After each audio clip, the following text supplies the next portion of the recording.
He has a hand in the death of my father, so I came here, pretending to be a maid. I bent low, hiding my face, and spit into his food. Not once, but again and again. Every drop was a secret poison, a curse no one would see.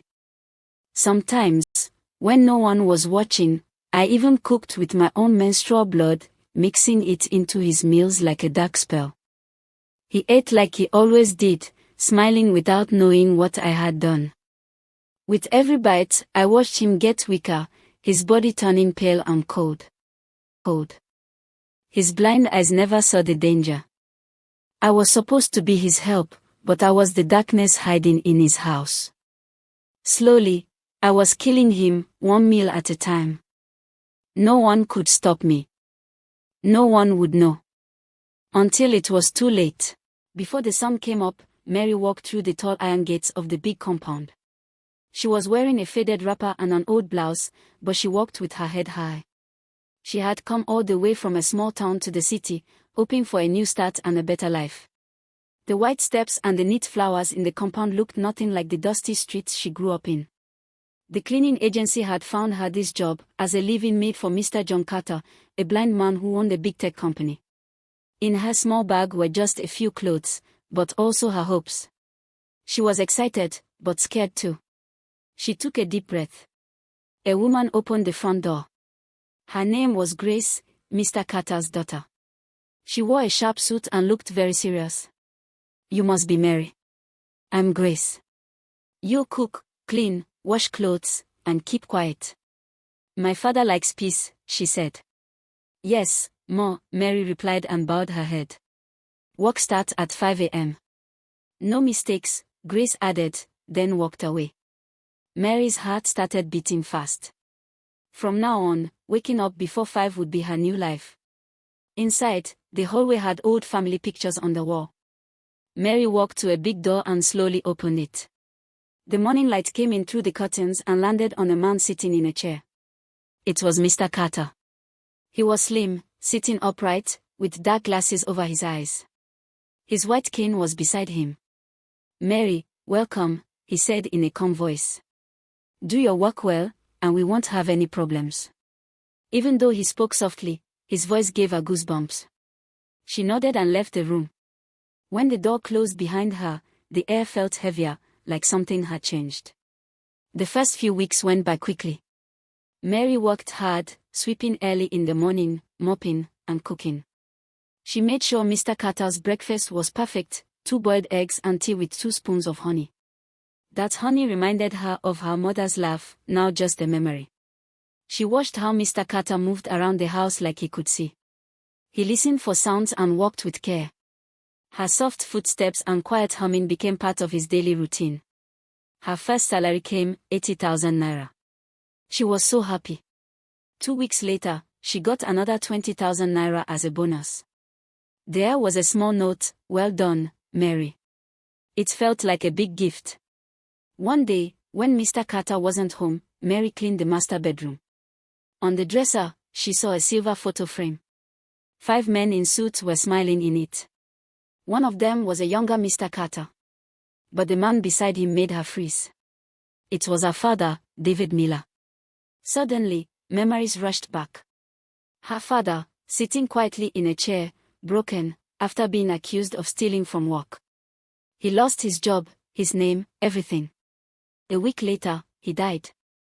No one listened to his side of the story. That night, Mary couldn't sleep. Her father's face stayed in her mind. Her sadness slowly turned to anger. She remembered something her mother once said: "Anger is a spirit. If you let it stay, it will take over your heart." And just like that, a dark plan started in her mind. The next day, she cooked Mr. Carter's favorite, jollof rice with grilled chicken. As she stirred the food, her hands shook. She spat into the rice, stirred it again, and cleaned the tray like nothing had happened. "Delicious as always," Mr. Carter said after eating. His words made her chest tight. She walked away, heart racing. She felt sick, but powerful too. Little by little, she started putting dirty things into his food: spit, old water, bad juice. He began to fall sick. First, it was just stomach pain. Then he got weaker and paler. Grace noticed something was wrong. She kept asking questions and walking up and down in her heels. Mary just watched from a distance, feeling proud, but also guilty. One night, Mary did something worse. She washed her hands in dirty sink water and poured that water into Mr. Carter's coffee. Then she added fresh coffee on top. He drank it and smiled. "Perfect," he said. Mary's heart dropped. She turned her face, feeling empty inside. Then, one rainy Thursday, it all broke down. Mr. Carter collapsed in his office. He couldn't breathe. Grace found him and called an ambulance. Mary stood by the hospital door, unsure whether to stay or run. That night, Grace walked around the house holding a candle. In her study, she saw something strange in Mary's room. On the floor, a dark circle burned into the wood. Inside it were small bones, tied with hair. She froze. The candle went out. Everything turned black. Her heart pounded. Had she brought something worse into this house? Grace said. The next morning, Grace blocked her in the hallway, angry. "I saw you spitting in his food." Mary didn't say anything. The police came and arrested her. At the station, an officer asked, "Why would you poison a blind man?" Mary's voice shook. "He killed my father." She told them everything, how her dad was accused and died, how they struggled afterward. She cried as she spoke. Later, Grace showed a video of Mary's confession to Mr. Carter. With help, he came into the police station. "David Miller was a good man," Mr. Carter said. "Someone else stole the money. I believed the wrong people. I'm sorry." He explained that the real thief had already been caught and sent to prison.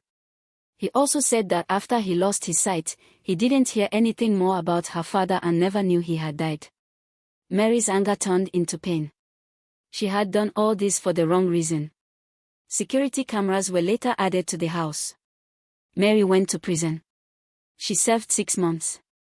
The day she came out, Grace was waiting at the gate. They went to the garden, where Mr. Carter was sitting under the trees. "You've done your time," he said. "I want you to have this." He gave her an envelope. Inside was a check for 7.65 million Nigerian nairas, her father's unpaid salary and pension, plus interest. "Use it to start again. And forgive yourself," he said. Mary fell to her knees and cried. She held the envelope to her chest. "I'm sorry," she said through tears. "Thank you." Mr. Carter gently touched her shoulder. "Live in the light, not the shadow," he said. That evening, as the sky turned calm and clear, Mary walked away. The money didn't feel heavy. It felt like a second chance.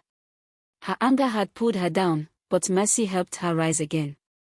In many places, people say, "He who enjoys revenge hurts his own soul." Let us choose forgiveness, even when it's hard, so that we can find peace.